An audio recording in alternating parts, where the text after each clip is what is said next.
It's snowy and cold in Chicago just before Christmas. Pedestrians are scarce on the streets, and only the flashing neon lights remain as a reminder that it's a holiday. Michael's home. The time was evening and it was dark.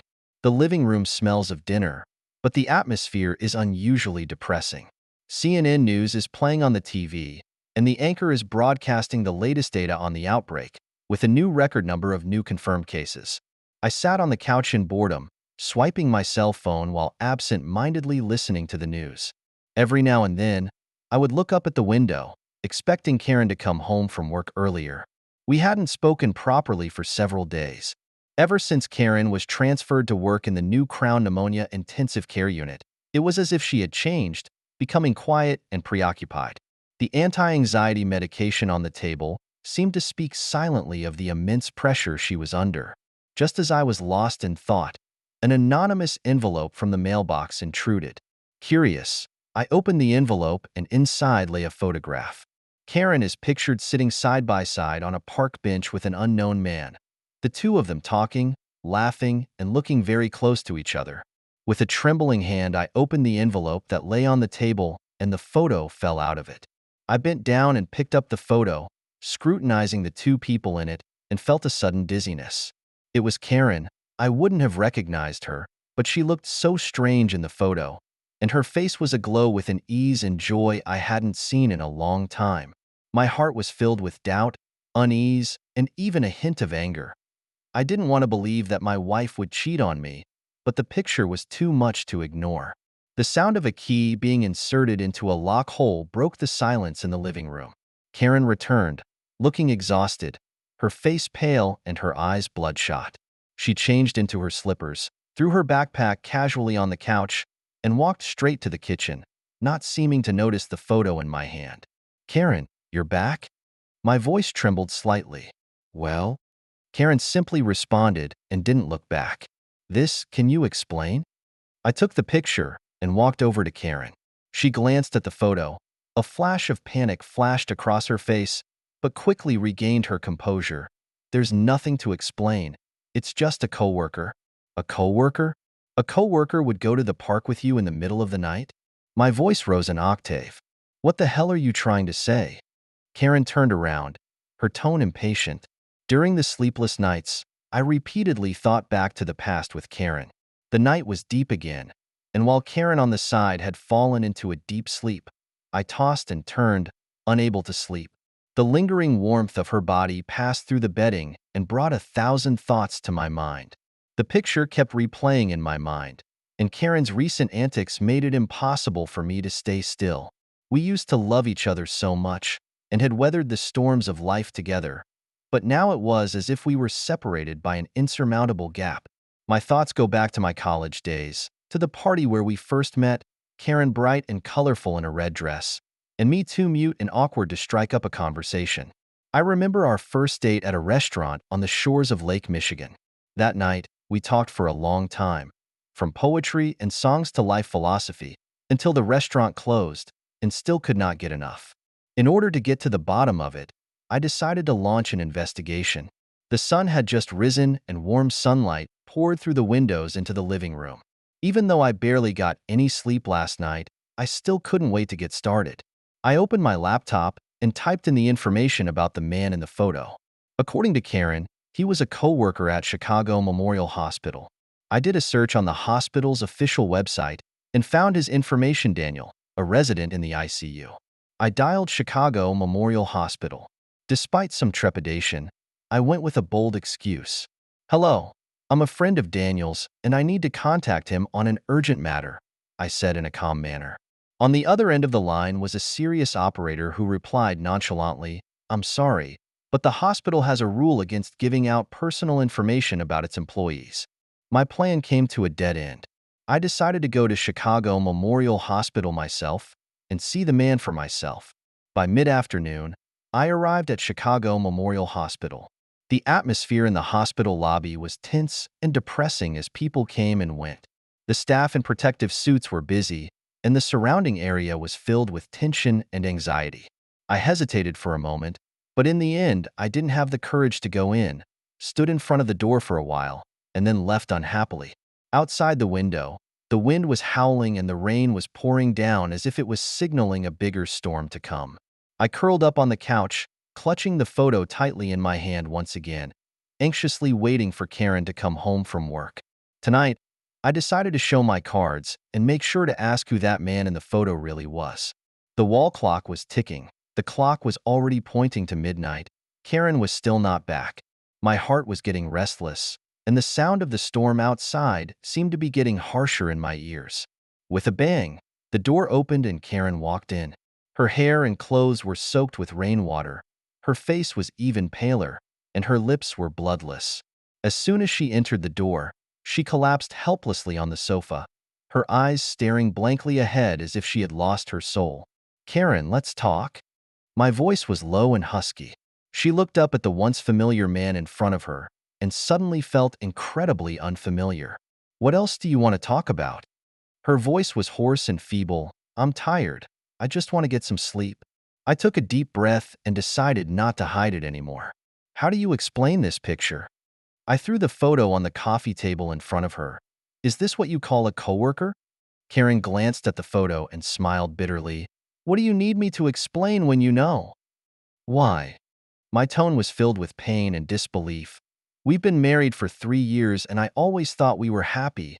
Why would you?" "Happy?" Karen interrupted.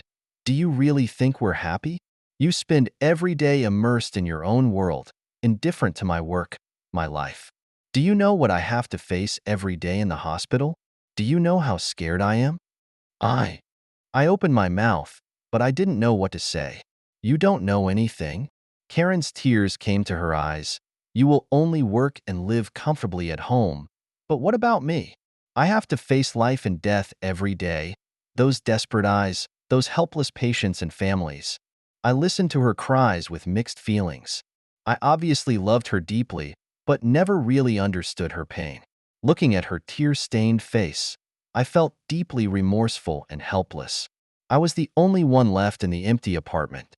The early morning sunlight filtered through the blinds and warmed the room, but none of it could dispel the chill in my heart. Karen was gone, taking her despair and disappointment with her and leaving the home that had once belonged to us.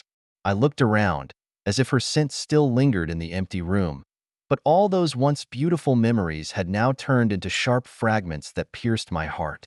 I tried to find something for myself to do to try to ease the pain in my heart, but found that no matter what I did, the hollowness in my heart didn't ease at all. In order to relieve my inner misery, I began to write a journal online. Every morning, I would sit in front of my computer and open my blog page to record my experiences and feelings during this time. From the anxiety and uneasiness brought by the epidemic blockade to the pain and confusion I felt after discovering Karen's cheating, I wrote it all down without reservation. Writing became the only outlet for me to talk.